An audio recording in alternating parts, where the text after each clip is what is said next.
Have you ever stopped to consider what might unfold when a man's most hurtful words, meant to diminish his ex-wife's self-worth, become the laughingstock of Buenos Aires high society? This isn't some far-fetched Hollywood script. It's a story rooted in reality, a cautionary tale about how the very shadows we cast can ultimately engulf us. In a mere 2 weeks, a powerful magnate's meticulously constructed world would crumble when the woman he believed he had erased from existence graced the cover of a prominent magazine alongside a man whose wealth dwarfed his own. This is the chronicle of how a woman, once silenced, transformed into the most envied figure in the entire city. The air within the opulent ballroom of the Alvear Palace Hotel hung heavy with the mingled sense of inherited wealth and insatiable ambition. This was the Legato Foundation's annual gala, an event that served less as a charitable endeavor and more as a silent, brutal assessment of the social pecking order among Argentina's elite. At the heart of one of the most obsequious gatherings stood Leonardo Bianca. At 52 years old, he was a man whose very essence had been molded by ambition. His real estate empire, Bianca Desarrollos, stood as a testament to his ruthlessness, and his recent divorce was, in his eyes, simply another successful acquisition. Clinging to his arm like an accessory was Valentina, a 28-year-old social media influencer whose primary talent seemed to be feigning perpetual surprise and delight. Her laughter, a high-pitched, tinkling sound, punctuated Leonardo's self-important pronouncements. The market is speaking, but only to those who dare to listen. Certainly not for those who are dead weight, Leonardo proclaimed to his captivated audience of fund managers and their spouses. He gave Valentina's waist a possessive squeeze, a gesture that went unnoticed by absolutely no one. While he spoke of business, everyone present understood that he was also referring to Sofia. His divorce from Sofia Rios, his wife of 25 years, had been finalized just 6 months prior. For over 2 decades, Sofia had been the quiet force behind his ascent. She was the one who had effortlessly charmed the old aristocratic families, who remembered the names of their children and their preferred charities, who had transformed his stark, modernist penthouse into a warm, inviting home where deals were sealed over her flawlessly orchestrated dinner parties. She had even put her promising career as an art historian on indefinite hold to build the Bianca empire. Her reward? A summary execution of their marriage, delivered on their 25th anniversary. Later that evening, fueled by vintage champagne and an inflated sense of self-importance, Leonardo held court near the silent auction tables. Marco Gomez, a rival developer, approached with a sly grin. "Leonardo, it's good to see you," Marco began, his eyes briefly flicking toward Valentina. "You look revitalized." "Indeed, Marco. I've cut out carbs," Leonardo quipped, prompting laughter from his cronies. "And other unnecessary baggage." Marco lowered his voice conspiratorially. "Speaking of which, I saw Sofia the other day at the Malba. She was—" He paused, allowing the unspoken words to hang in the air. "Well, she was just there." The implication was clear. She looked diminished, lost, old. Leonardo's face hardened. The mere mention of her name felt like a stain on his triumphant evening. He wanted the world to perceive him as a man reborn, not as someone who had simply traded in his wife for a newer model. He needed to control the narrative. "Sofia," he said, his voice just loud enough for several heads to turn. He adopted an expression of feigned pity. "The poor dear. I wish her all the best. I truly do.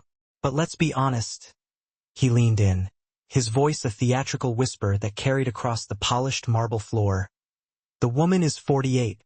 She gave me the best years of her life, and I'm grateful." He paused for dramatic effect. "But she's past her expiration date. She's simply too old for the dating scene now. Who's going to want a woman her age starting over? It's a tragedy, really." The words were like a dagger, sharp and precise. Some people winced. Some of the women, Sofia's contemporaries, exchanged uncomfortable glances, but the men nodded with a kind of grim understanding. Valentina simply laughed, tightening her grip on his arm, her youth serving as a shield against the casual cruelty of his statement. Unbeknownst to Leonardo, a quiet figure stood just behind a large floral arrangement. Carmen Damian, Sophia's closest friend and a well-connected journalist, had overheard every poisonous word. Her eyes narrowed, and she discreetly typed a message into her phone. Miles away, in a quiet apartment in Recoleta that felt more like a library than a home, Sofia Rios remained blissfully unaware of the latest public insult her ex-husband was hammering into the coffin of her dignity. She was surrounded by books on Renaissance art, the comforting scent of old paper a welcome balm. The divorce had left her financially secure, but emotionally hollow. She had spent 25 years orbiting Leonardo, her own light dimmed so that his could shine brighter. Now, plunged into sudden darkness, she felt invisible. Her phone buzzed. It was Carmen. "Sophia, are you sitting down?" Carmen's voice was tight with fury. "I'm always sitting these days," Sophia replied with a weak laugh. "What's wrong?" Carmen recounted the conversation word for brutal word. Sophia listened in silence, her hand clenching the armrest of her chair so tightly that her knuckles turned white. Each syllable felt like a physical blow. Asterisk past her expiration date. Too old to date. A tragedy. It wasn't just what he had said. It was the public, condescending pity with which he had said it. He hadn't just divorced her. He was trying to erase her, to define her as a relic of his past, a used object with no future value. When Carmen finished speaking, the silence on the line was heavy. "Sophia, are you there?" A single tear traced a path down Sophia's cheek. She wasn't sad. Sadness had been a dull ache for months. This was something different. This was a cold, clarifying rage. "I'm here, Carmen." Her voice was surprisingly steady. "Thank you for telling me. What are you going to do?" Sophia looked around her apartment, at the books that were now her only companions, at the reflection in the dark window of a woman she barely recognized. Leonardo had built his world on perception. He believed he had successfully crafted her public image as a pitiful, forgotten woman. "I'm going to change the narrative," she said, the words feeling like a promise. "He thinks I'm invisible. He's about to find out what happens when a woman has nothing to lose." She didn't know how. She had no plan.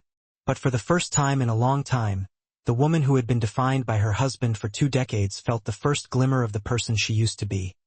A woman of intellect, passion, and an iron will that had merely been dormant, not dead.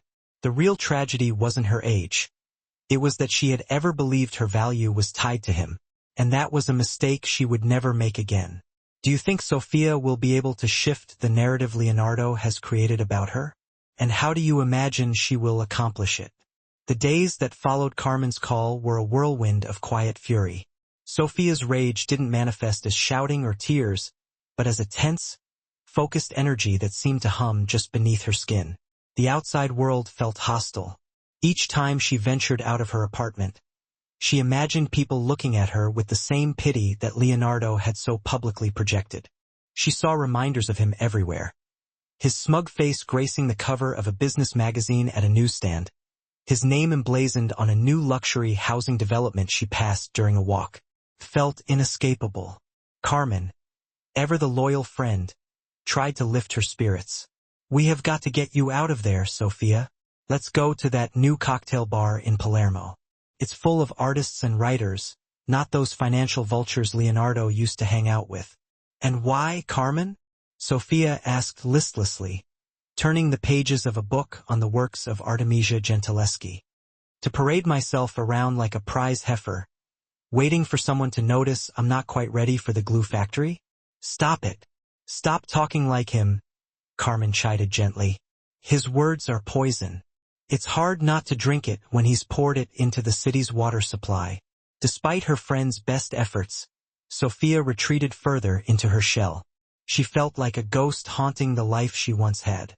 The divorce settlement had been generous, but the money felt like severance pay for a long and thankless job. What she missed was not Leonardo but a sense of purpose, of structure, of feeling like she was part of something. Now her days were formless, a vast, empty canvas. One rainy Tuesday afternoon, while sorting through a pile of old mail, her hand brushed against a thick, cream-colored envelope she had ignored for weeks. It was embossed with the logo of the Fondazione d'Acqua, a private arts organization renowned for its stunning collection of post-impressionist and modern art. She opened it with a letter opener, her movements mechanical. It was an invitation, not to a gala or a fundraiser, but to a private symposium entitled Patronage and the Public Trust. It was a small, exclusive event intended for curators, academics, and a select group of major patrons. With a jolt, she realized that her name was still on their list from her days as a doctoral student, long before she had become Mrs. Leonardo Bianca. Her first instinct was to toss it in the trash. The thought of walking into a room full of people, of engaging in small talk, was exhausting. She would be an outsider, a relic from a bygone era. Then her eyes scanned the list of speakers. The keynote address would be given by Dr. Gabriel Diacqua. The name sent a strange buzz through her.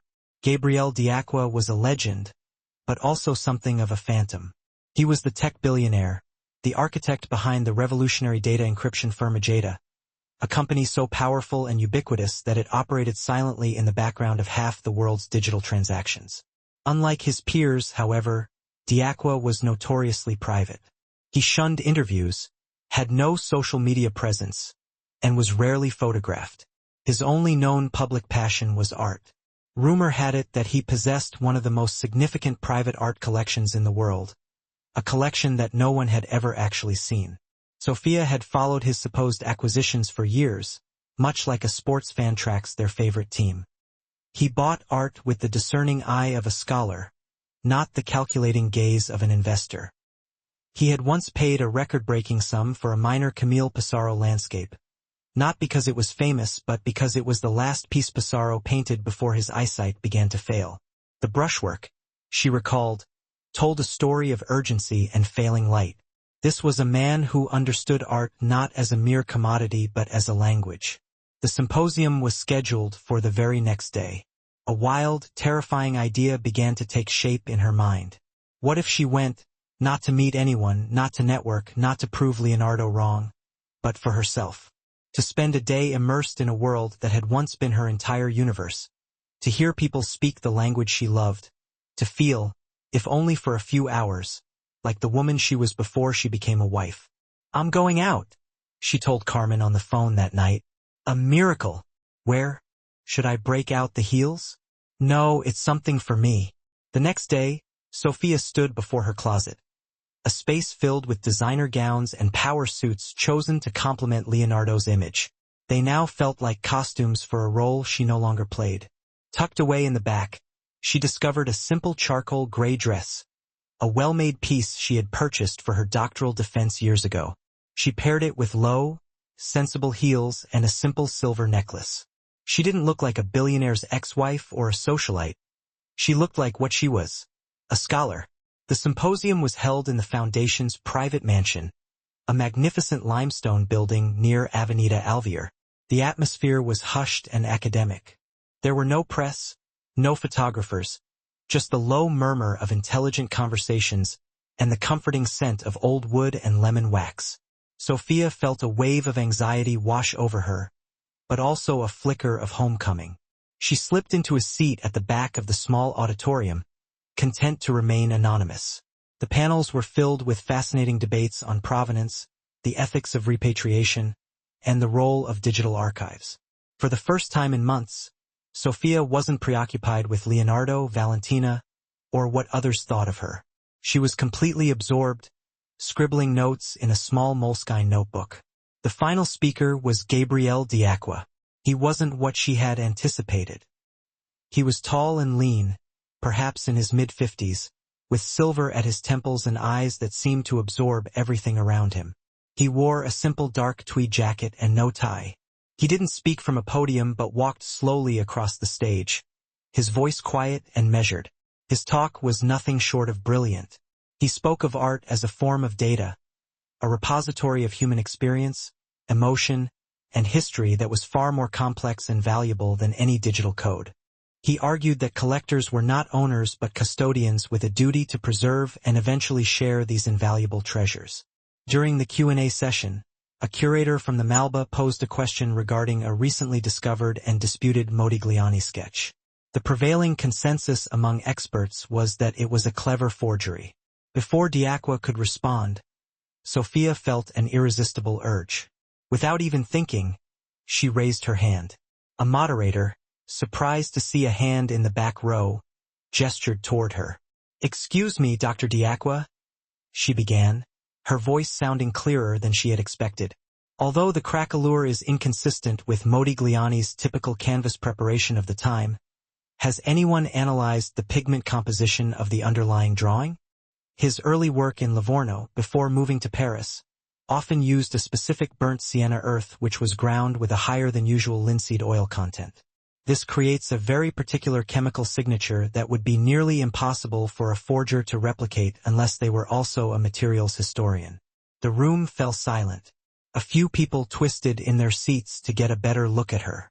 Her analysis was arcane, specific, and profoundly insightful. It was the kind of detail only someone who had dedicated hundreds of hours to studying the subject would know. Gabriel Diaqua paused and looked directly at her. His gaze wasn't one of evaluation or dismissal. It was one of genuine intellectual curiosity. A slow smile spread across his face. "That," his voice boomed across the quiet room, "is an extraordinarily astute observation. No, it has not been analyzed in that way. You have just given the Reina Sofia Conservation Department a new line of inquiry." He held her gaze for a moment longer. "Thank you, Miss Rios," he said, her heart pounding. "Sofia Rios," he nodded slowly. "Miss Rios, thank you." As the symposium broke for a small reception, Sophia, flustered by her own audacity, attempted to slip out unnoticed. She had accomplished what she had come to do. She had remembered who she was. "Miss Rios." She turned. Gabriel Diaqua stood there holding 2 glasses of water. He offered her one. "I was hoping I could have a moment," he said. "Your observation about the burnt sienna earth wasn't just astute. It was brilliant. That's a level of material knowledge rarely found outside a restoration lab." "I'm not a conservator now," Sophia said, taking the glass. "An art historian, or I was. It's been a while." "A passion like that doesn't just go away," he said, his eyes kind. "Perhaps it merely lies dormant." He was looking at her mind. For the next hour, they stood in a quiet corner of the reception. And for the first time in 25 years, Sophia talked about art. She spoke of the way Gentileschi used chiaroscuro not just for dramatic effect but as a weapon. She talked about the hidden political allegories in Renaissance portraits. She forgot where she was. She forgot about Leonardo. She forgot that she was supposedly too old. She was just Sophia. And for the first time she felt that that was more than enough. When she finally stepped out of the house into the late afternoon air, the city looked different. The light seemed brighter, no longer hostile but full of promise. She had walked into that building as a ghost, but she was walking out as herself.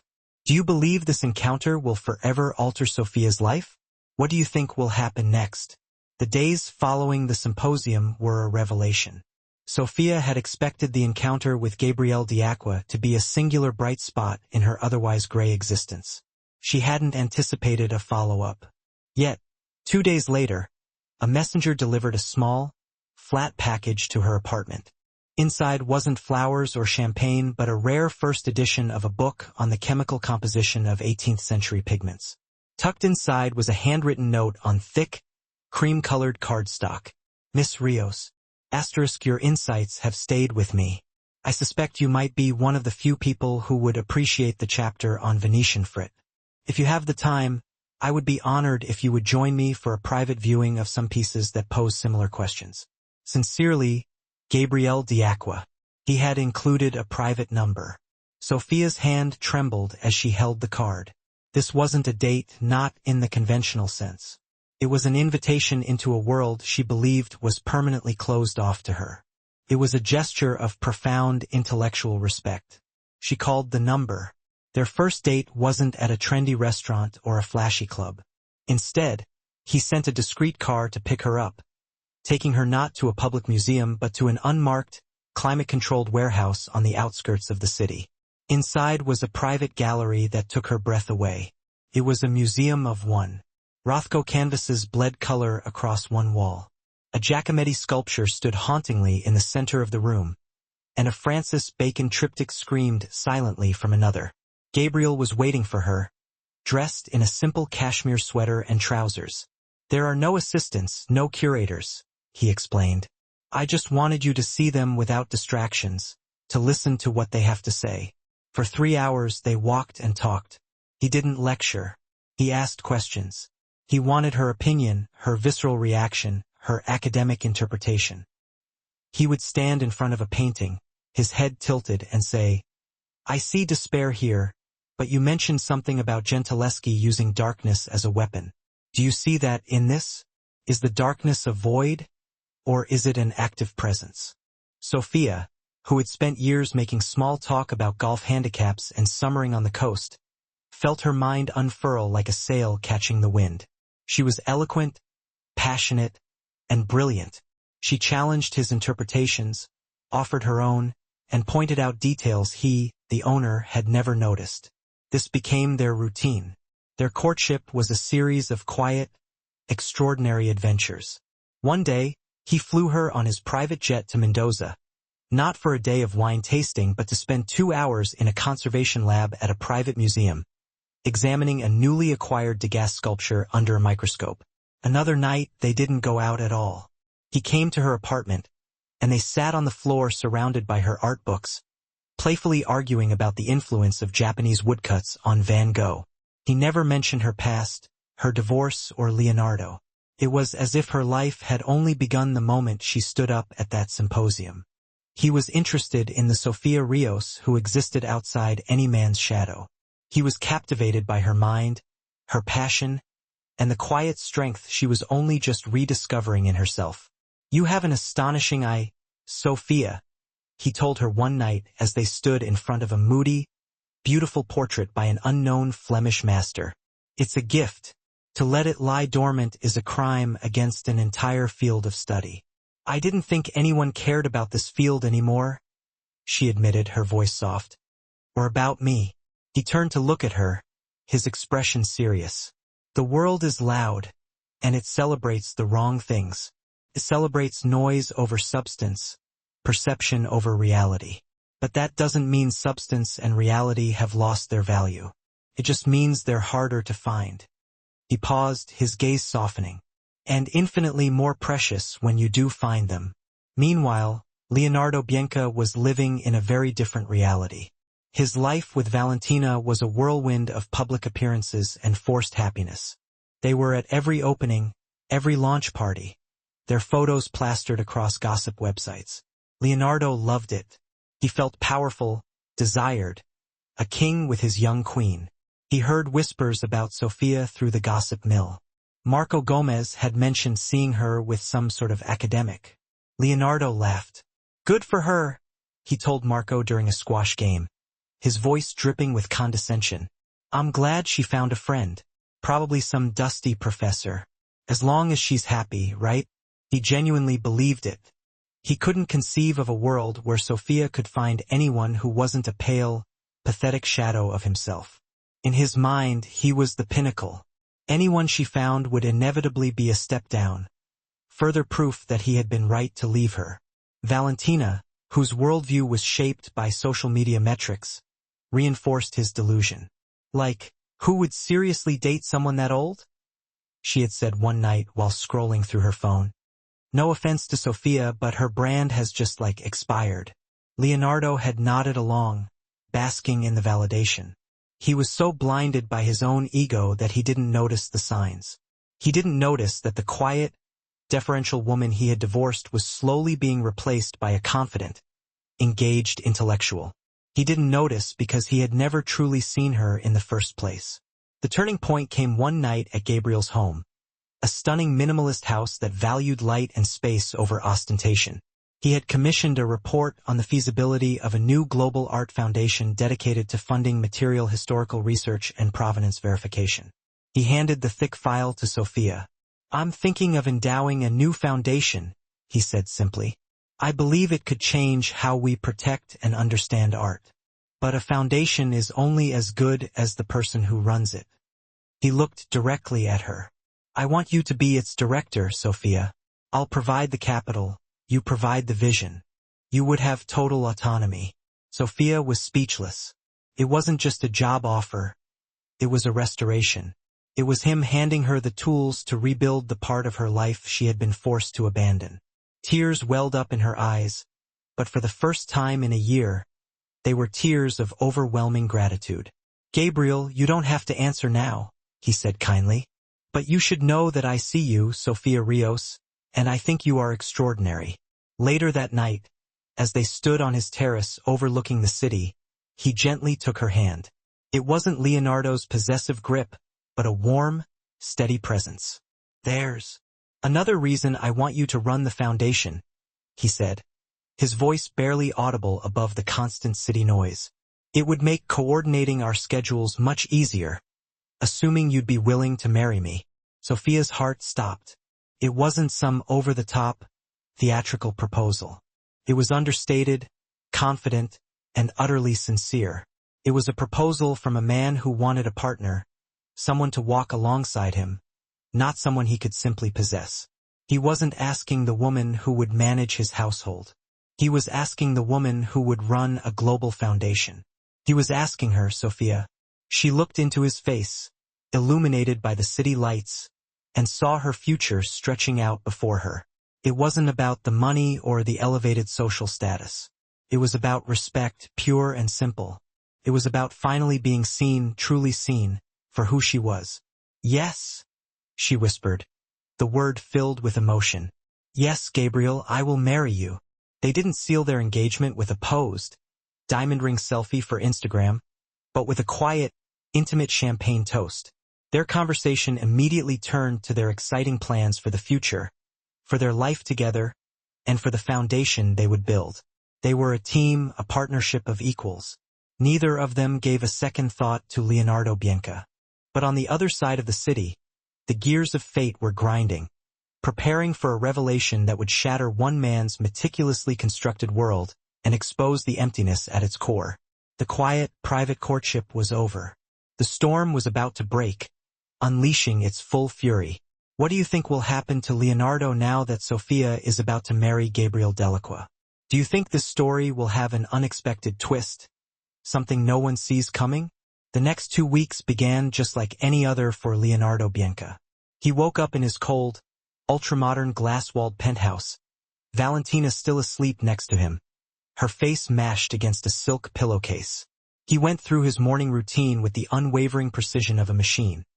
A freezing cold plunge, a custom-made protein shake, and a scan of the financial news on his tablet. He was on top of the world, and he was fully aware of it. A major deal to develop a new luxury high-rise in the western part of the city was nearing completion. A deal that would solidify his reputation as one of the city's premier developers.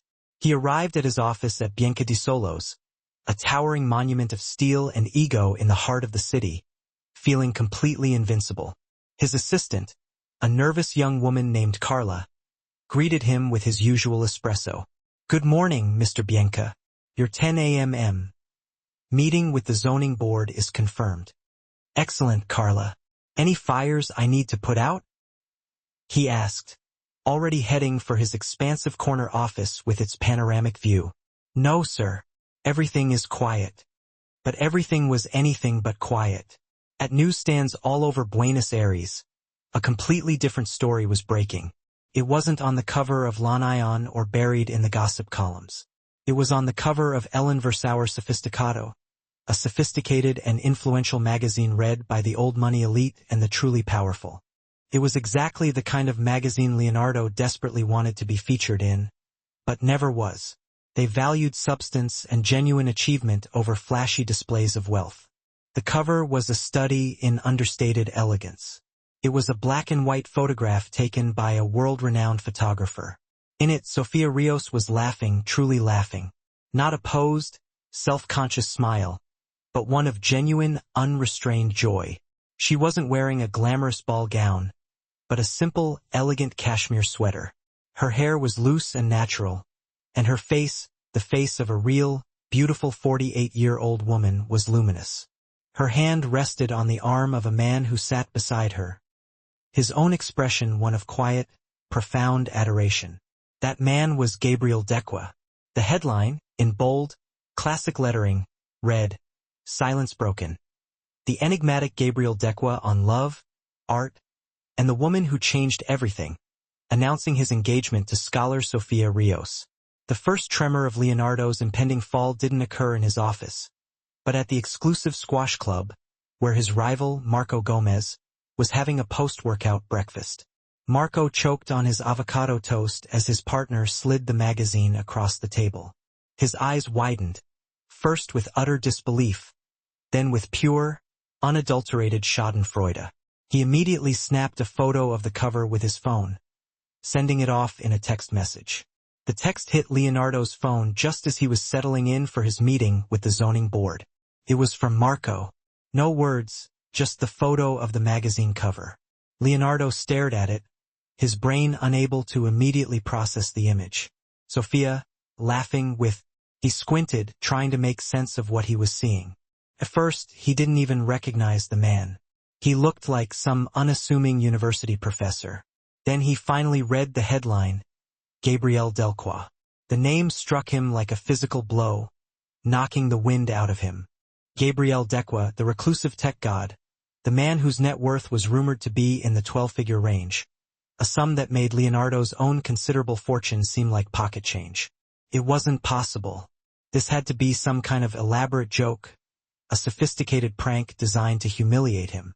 Sofia, his academic, bookish ex-wife, whom he had publicly ridiculed for being too old to date, was engaged to one of the wealthiest, most private, and most respected men on the planet. "Mr. Bianca?" one of the zoning officials said, looking at him with concern. "Are you all right? You've gone pale." Leonardo shook his head, trying to clear the fog of confusion and rising rage. "Fine," he managed to croak, his voice strained. "Let's begin." But he couldn't concentrate. The words spoken at the meeting were just noise, a meaningless background hum. His mind was racing, replaying his own arrogant pronouncements at the charity gala. Past her expiration date. A tragedy. He had said it all so loudly, so publicly. He had defined her as worthless. And now she was on the cover of Ellen Versauer Sofisticado, not as a pitiable figure, but as the chosen partner of a man who personified value itself. The news spread through the city's elite circles like wildfire. Phones buzzed from Recoleta to Palermo. The story was irresistible, too good to ignore. It wasn't just about the staggering upgrade in wealth. It was about the poetic justice of it all, the perfect karmic reversal. Everyone had heard Leonardo's cruel, cutting words. Everyone had seen him parading around with his vapid, young girlfriend. Now, the tables hadn't just turned. They had been launched into orbit. By the time Leonardo returned to his office, the atmosphere had palpably shifted. The usual deference from his staff was now tinged with something else. A disturbing mixture of shock, pity, and a morbid curiosity. Carla couldn't even meet his eyes. "Hold all my calls," he snapped, slamming his office door shut behind him. He opened his laptop and found the article online. It was even worse than he had imagined. It wasn't just a simple announcement. It was a beautifully written profile, detailing Sofia's brilliant academic career and her sharp, insightful mind. It quoted Dequa extensively. "Sofia possesses a clarity of thought and a passion for truth that is exceptionally rare. The world is full of people who shout. She is one of the few who knows how to listen, who knows how to see. Marrying her is the smartest decision I've ever made." The article went on to announce the formation of the Dequa Rios Arts Foundation, with Sofia Rios named as its inaugural director, endowed with an initial fund of $500 million. Leonardo felt the air rush out of his lungs, leaving him gasping for breath. Director of a $500 million foundation. He had reduced her to nothing more than her age. Gabriel Dequa had elevated her for her intellect, for her unique and invaluable mind. He hadn't just lost a public relations battle. He had been utterly annihilated. He was no longer the successful man who had cast off his aging wife for a younger model. He was now the idiot who had let an incalculable treasure slip through his fingers. He was the joke, the punchline. His personal phone rang, jolting him back to reality. It was Valentina, her voice a panicked shriek. Leonardo, have you seen it? Everyone is texting me. Jessica from my yoga class sent me the cover. Is it real? Is your ex-wife really marrying that guy? The guy who, owns the internet? It's an exaggeration, Valentina. He snapped, his patience finally exhausted. Well, everyone is talking about it, and they're talking about what you said at the gala. Super awkward for me now. Her concern wasn't for him or even for Sophia. It was solely for her own social standing, which had become inextricably linked to his. Suddenly, being Leonardo's girlfriend wasn't such a great look. He was no longer the powerful victor. He was the cosmic fool. The final blow came an hour later. It was a call from his main investor on the West Tower project, a conservative old money firm. Leonardo, the man said, his voice cold and distant. We're seeing some concerning chatter. This public situation with your ex-wife reflects poorly on you. It speaks to a certain lack of judgment. What? It's a personal matter. It has nothing to do with business, Leonardo stammered, his voice rising in desperation. In our world, character is business, the investor replied flatly. Gabriel Delcroix sits on the board of 2 of our parent companies. We cannot do business with a man who is now, for all intents and purposes, a public embarrassment to him. We are invoking the character clause in our contract. We are withdrawing our funding. The line went dead, leaving a ringing silence in its wake. Leonardo stared at the phone in his hand, his mind reeling. The West Tower, his legacy project, the deal that was supposed to make him untouchable, had vanished. It had evaporated in a single morning, all because of a magazine cover. He had built his entire empire on perception, and in the blink of an eye the perception had shifted. He wasn't the shark anymore, he was the bait. He slumped over and put his head in his hands, the weight of his failure crushing him. The silence of his opulent office was suddenly deafening, amplifying his despair. He had told everyone his ex-wife was a tragedy. He had just realized that the real tragedy was his own. Do you think Leonardo will learn from his mistakes? How do you think his life will change after this devastating turn of events? Humiliation is a potent acid for a man like Leonardo Bianca. It burned through his ego, his carefully crafted reputation, and now his very finances. The collapse of the West Tower deal sent shockwaves through his entire company. Bianca Desarrollos was heavily leveraged, banking on the success of that single project. The public withdrawal of a major investor, citing a character clause, was a clear signal to every other bank and potential partner.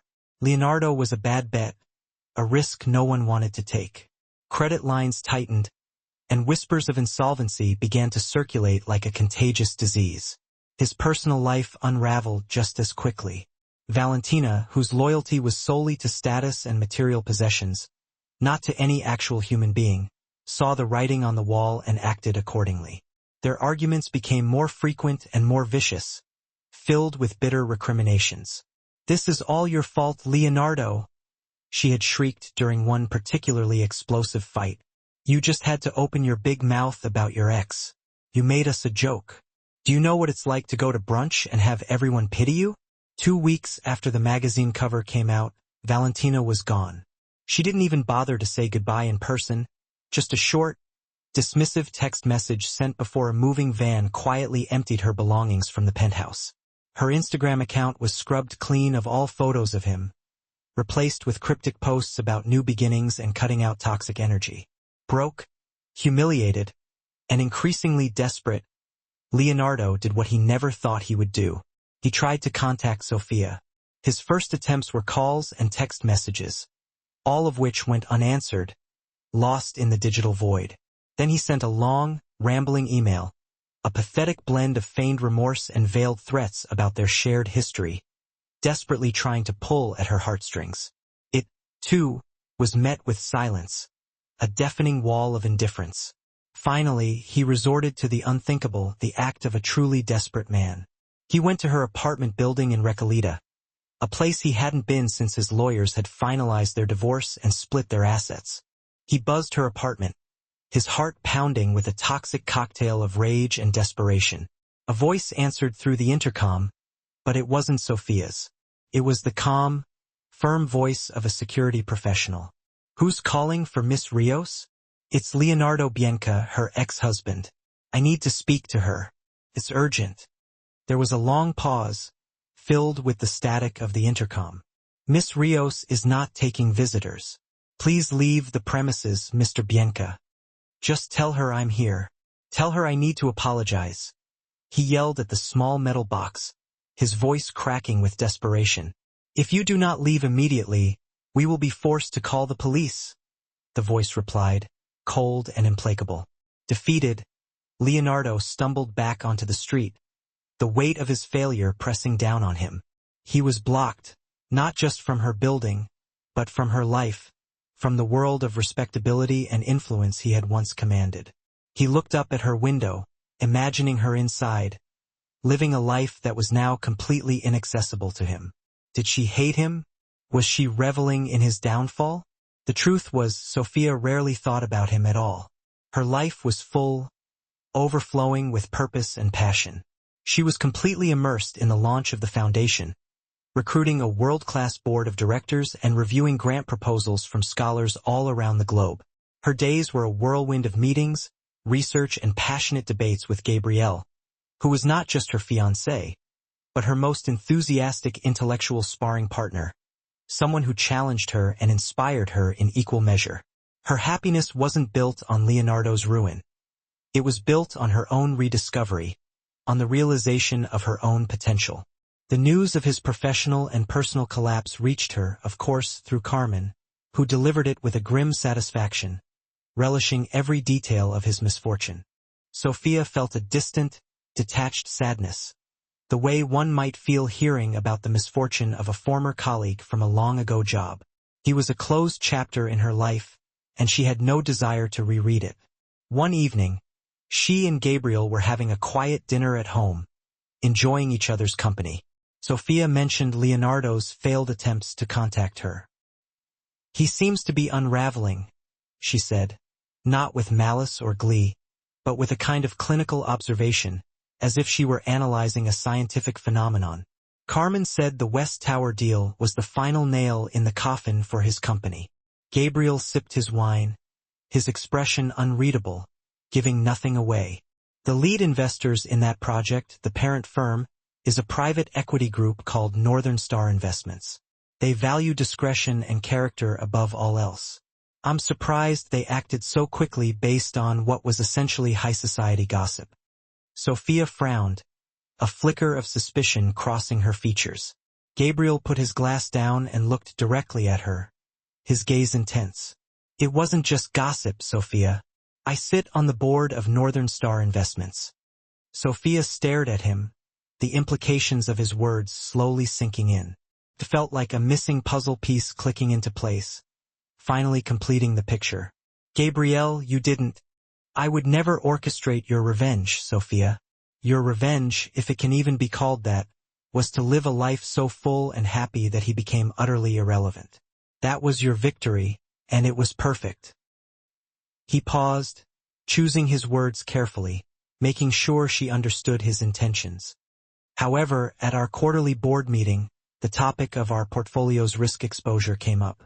I merely shared my opinion as a board member that any firm associated with a man who showed such profoundly deficient judgment, cruelty, and public instability as Leonardo Bianca was, by definition, an unacceptable risk. Character, as I believe he was told, is business." The board agreed. It was a simple, logical business decision, based on sound financial principles.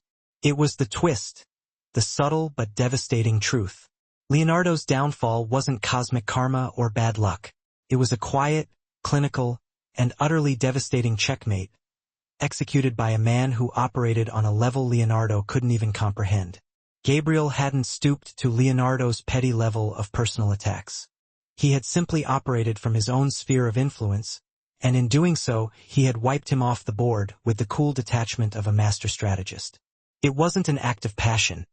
It was an act of consequence, a natural outcome of Leonardo's own actions. She reached across the table and took his hand, her fingers intertwining with his. "Thank you," she said softly, her voice filled with gratitude. "For what?" he asked, his eyes searching hers, trying to gauge her reaction. "Foreseeing a bad investment and protecting your portfolio," she replied, a small, knowing smile playing on her lips. He smiled back, a rare, full smile that crinkled the corners of his eyes, a sign of genuine amusement. The ghost of Leonardo Bianca had finally been exorcised, not with a scream of rage or vengeance, but with the quiet closing of a ledger, a simple accounting of debts and consequences. Weeks later, Carmen sent Sophia a link to a tabloid article. The headline was sensational, designed to grab attention. "Bankrupt real estate magnate Leonardo Bianca spotted, moving into rental in Buenos Aires suburbs."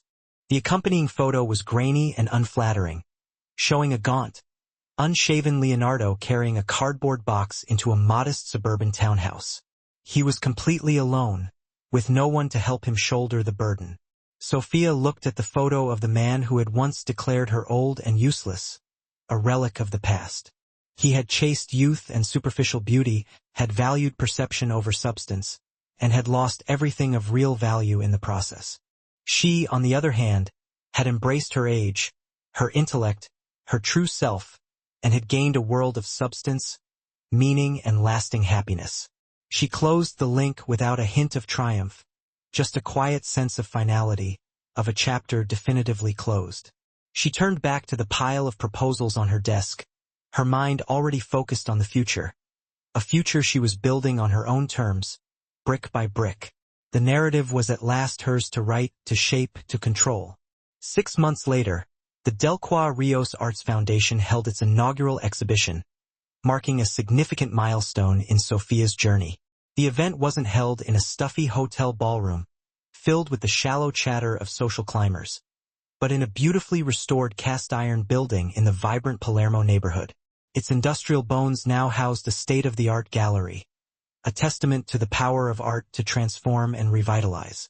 The air didn't hum with brittle social pronouncements but with the excited murmur of artists, curators, and academics from around the world, drawn together by a shared passion for creativity and intellectual exploration.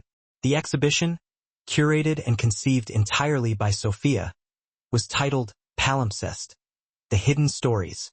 It was a stunning collection of works where artists had painted over older canvases, or where restoration had revealed hidden histories, layers of meaning waiting to be uncovered.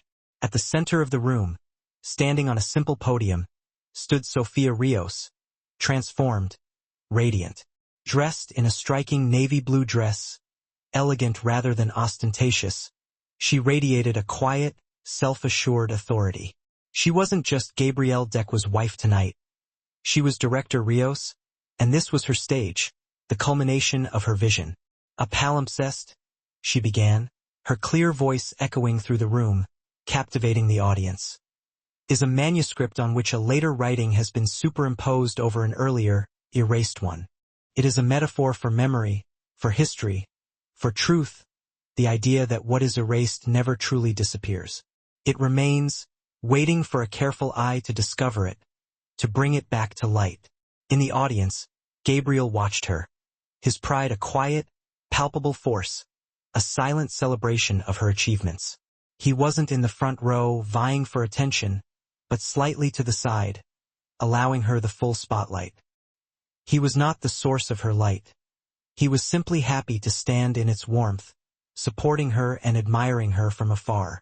Near the back of the crowd, a familiar face watched with a look of stunned awe. It was Marco Gomez, Leonardo's old rival. He had finagled an invitation because this was now undeniably the most important room in Buenos Aires, the epicenter of art and influence. He remembered Leonardo's mocking words at the gala with perfect clarity. "Too old to date. A tragedy." He looked at the radiant, brilliant woman holding the attention of the art world's most powerful figures, and he felt a chill run down his spine. Leonardo had seen a faded manuscript and tried to burn it, to erase it from existence. Gabrielle had seen the same manuscript, recognized its priceless value, and given its author the tools to write her own magnificent new story, to create a masterpiece. The artists here teach us that nothing is ever truly finished. Sophia concluded, her voice resonating with conviction. We are all layered texts, capable of being revised, restored, and reread in a new and brighter light. Thank you.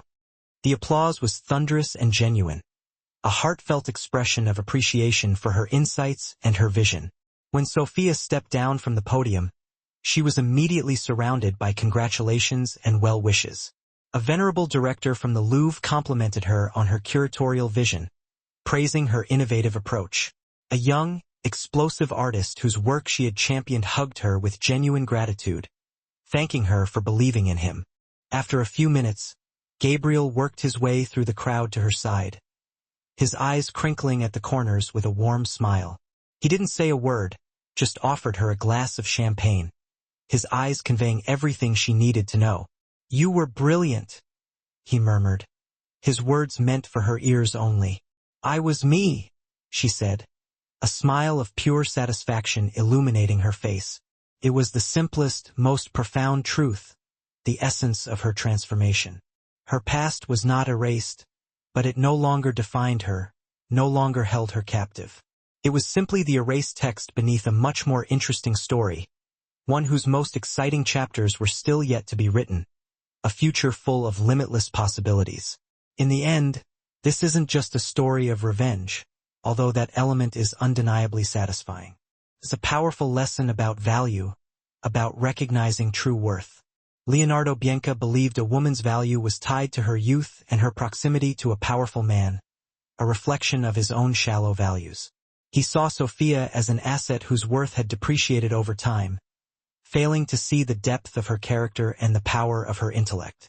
What he failed to grasp is that things like integrity, intellect, and grace have no expiration date. They accrue interest, growing richer and more valuable with each passing year. Sophia's triumph wasn't simply marrying a billionaire. That was just the dramatic final act, the icing on the cake. Her true victory was rediscovering her own worth in a world that had tried to tell her she had none, silencing the voices that had tried to diminish her. She didn't need a man to save her. She just needed to remember the brilliant, capable woman she was before she ever met Leonardo, to reclaim her own narrative. Her story is a testament to the fact that the best revenge is not stooping to their level, engaging in petty acts of retribution, but building a life so magnificent, so fulfilling, that they are no longer even a part of your landscape, no longer relevant to your happiness. What did you think of Sophia's incredible journey of self-discovery and empowerment? Let us know your thoughts in the comments below. And if you believe in the power of rewriting your own story, of creating a brighter future for yourself, don't forget to like this video, share it with someone who needs to hear it, and subscribe for more real-life dramas that will leave you thinking, inspired, and ready to take control of your own destiny.